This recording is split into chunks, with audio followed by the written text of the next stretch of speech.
This is John T for the Boxing Voice, and I'm joined this evening by light welterweight K Prospere. How are you, mate?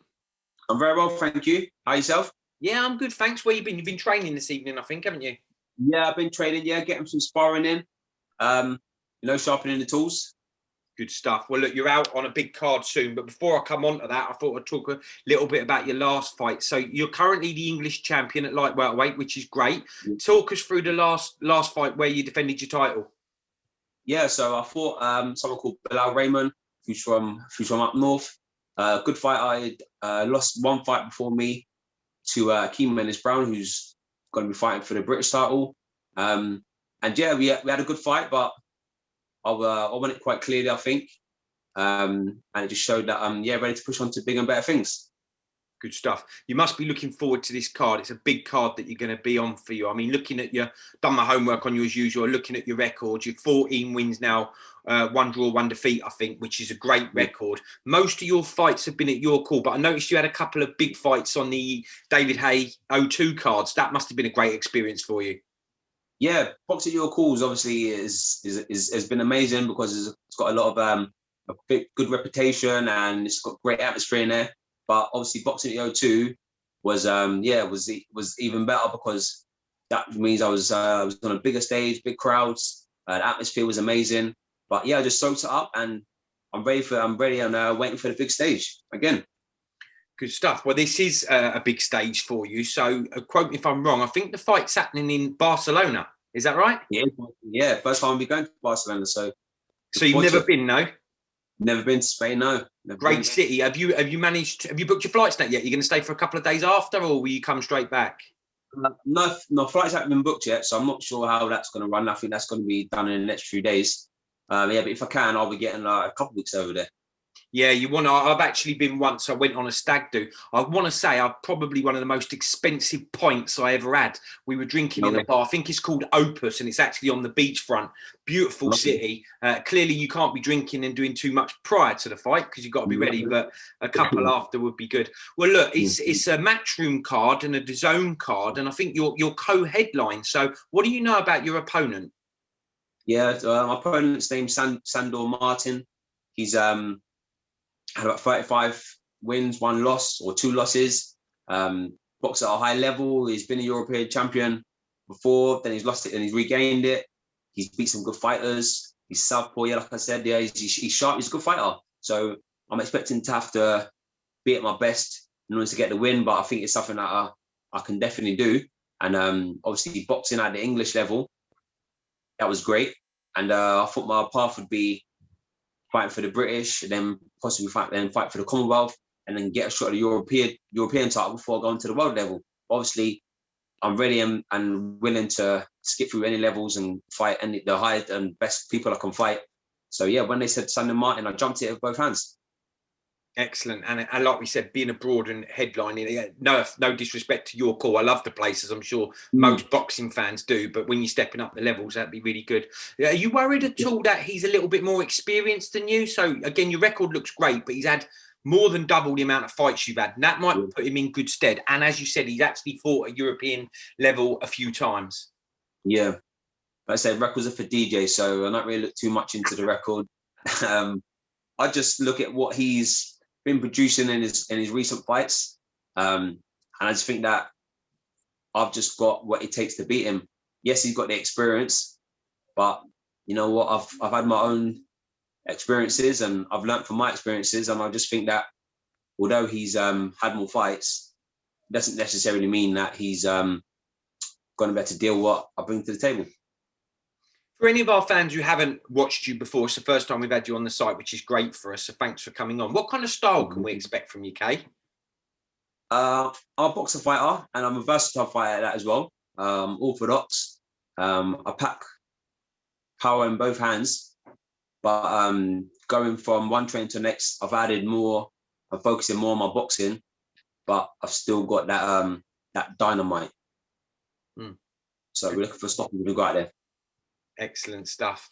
Well, look, I'm sure you won't look past the fight. As you said, you can celebrate after in those bars in Barcelona, and you're doing all your training in your camp now, because I think you're out in 3 or 4 weeks. What do you, on the same night, I don't know if you've seen it, but the British and Commonwealth champion, Ennis Brown, is fighting on a BT card. Were you aware of that? Yeah, of course. Yeah, I keep tabs on all the people that are in around weight and people that I might be possibly fighting in the future. And you know what? That's a great fight, and they're both good fighters in their own right.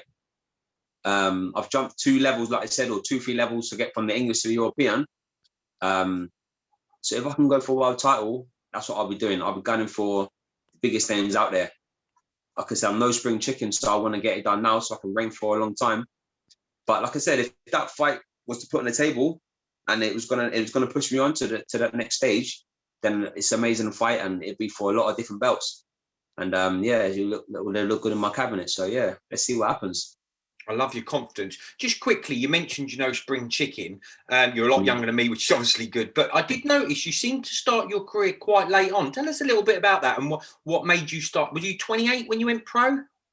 Yeah, I'm a first pro fight when I was 28. I'm a first amateur fight when I was 22. Played a lot of football when I was growing up, and I had an aspiration to try and make it as professional. Played semi-pro, but couldn't really get through into the professional ranks. So then basically what happened is I set up a boxing gym. Me and my cousin, we set up a boxing gym in my local area just to help out the kids. I didn't really want to box really. I was still doing my football. But then obviously being a coach, wanting to be able to relate to the people that I was coaching, I thought I'd have one fight. So then I had my first fight as an amateur when I was 22. And just the elation of winning by stoppage, it would just caught me. And then obviously it just started snowballing from then. Then I just thought to myself, well, let's just see what I can do as a pro. Even though I was quite talented as an amateur, I won most of my fights. Was unfortunate not to win any major tournaments. But I thought I had a talent, so then I thought I'd see what I can do as a pro. And then it's just been snowballing, and started at the bottom. I had my first fight in my promoter's gym in Southwark, the ring boxing gym.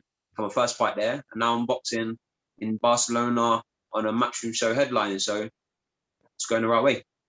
What a great story. I mean, you obviously love sport. You tried at football. Out of interest, what team did you play for, semi-pro? I played for Dazn and Redbridge, and I had a little time at Stevenage as well. And they were doing standard, it right. Very good standard. And it obviously didn't work, so you still decided to stay in sport. Unfortunately for you got heavy fists, so still doing it. How old are you now? I'm 36 now. 36, yeah. I've got a few people I know who are like mid-20s, and two of them, and they both like the thought of taking up boxing. They're like, I'm probably too old for it now. And I'll be honest, I look at them and go, yeah, you probably are if you thought you were going to do anything with it. So good to hear stories like that, because it just goes to show if you put the effort and the hard work in. The genes are obviously with you, mate. You're obviously keeping well, which is good. Right, well, look, back to fight night. So we did mention the British and Commonwealth title there. Do you think, you mentioned world titles, naturally you would want that.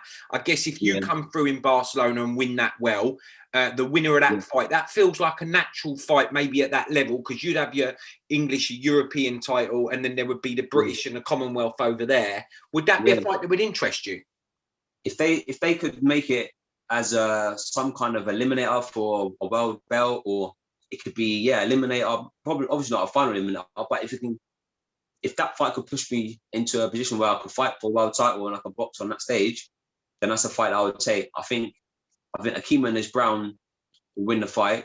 No disrespect to Max, he's a good fighter, but Akeem Ennis Brown is very awkward, and I think with someone like him, I think you need to pack a punch, and I think you need to put him down. I don't think Max has got that power. But me and Akeem Ennis Brown, for the British, Commonwealth, European, he's got I think he's got another like intercontinental belt or something. Yes, it's a massive fight, and if he's on a massive stage, I'd love that fight. But for me personally, I just want to keep pushing forward. I just want to keep pushing forward. Winning this fight is going to put me into a massive stage, and I want to get the European stage. I want to get to the world stage as soon as I can. How do you control the nerves and the excitement? Because you've had 16 fights. We've talked, you have fought on a couple of big cards, David A, you know, live on TV, O2, big arenas with sellout crowds. But this for you now, you must know that if you win this fight, it's not just the belt you're winning.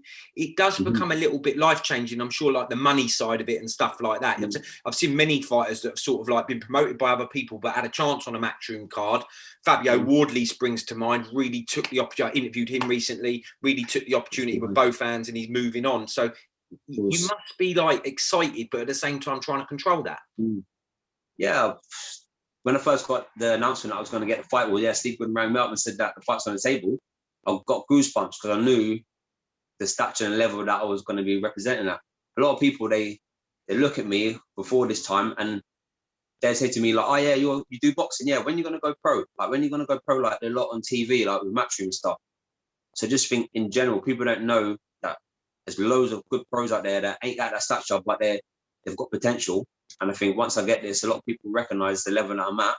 But I'm not really nervous. It's not going to faze me because I believe in my talent and I believe in the work that I've been doing with my team, Team IQ. They're an amazing bunch of people that have pushed me on. And you know what? I just think I'm made for the moment. So I'm just going to embrace it with both hands.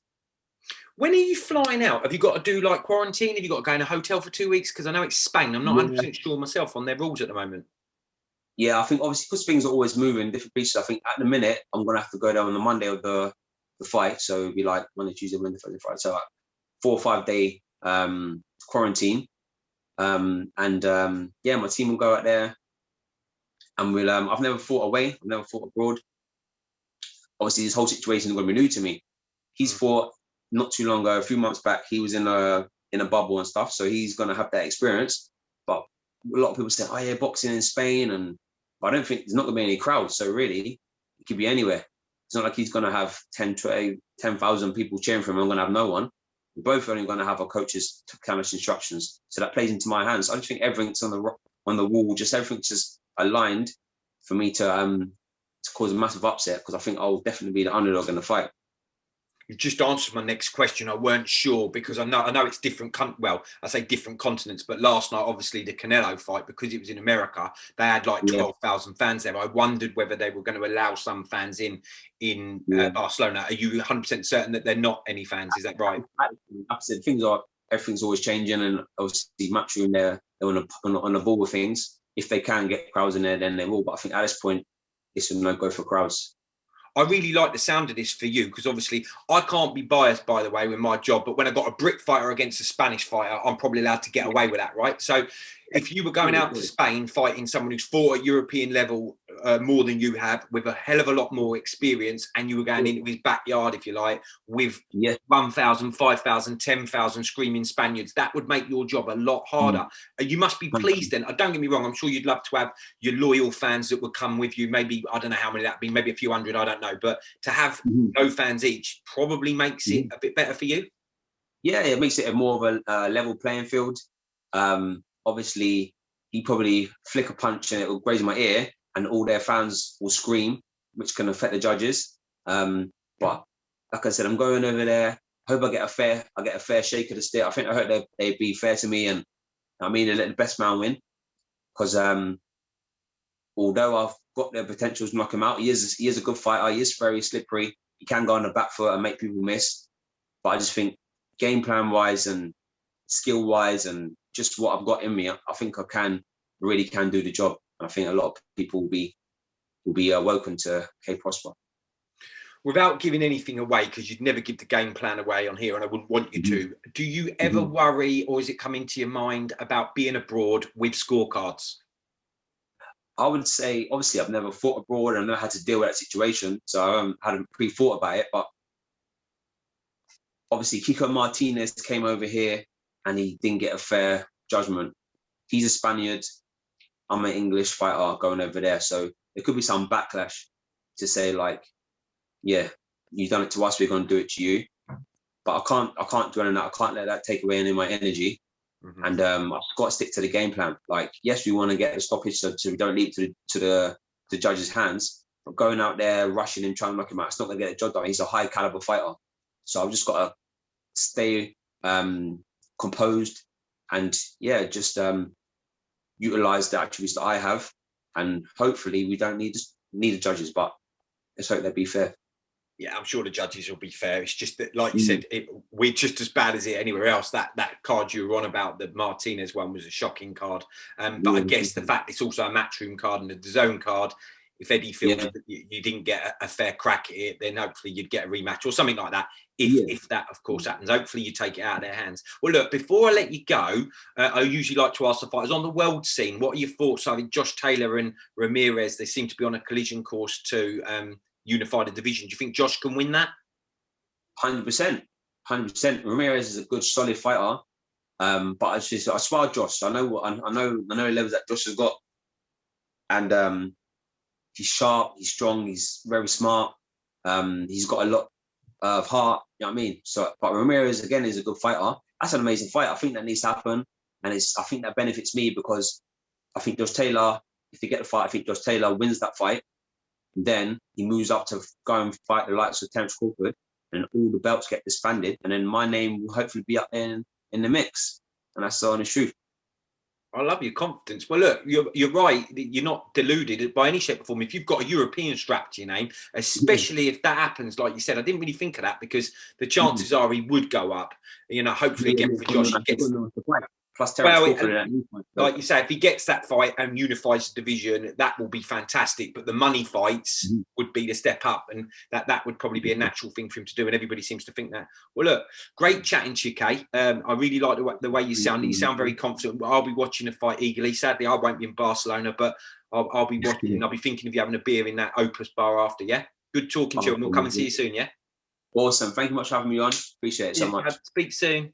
If you enjoyed the video, feel free to hit the like, subscribe, and share. As always, if you want to support us to the next level, head over to the patreon.com/ThaBoxingVoice. We have tons of exclusive, from Border Wars, Untitled, betting shows, the list goes on and on and on. But in addition to that, if you guys have questions for fighters, trainers, and promoters, this is where you can submit them. We will run out, get these questions answered, and put it back on the show just for you guys. Appreciate it. Peace.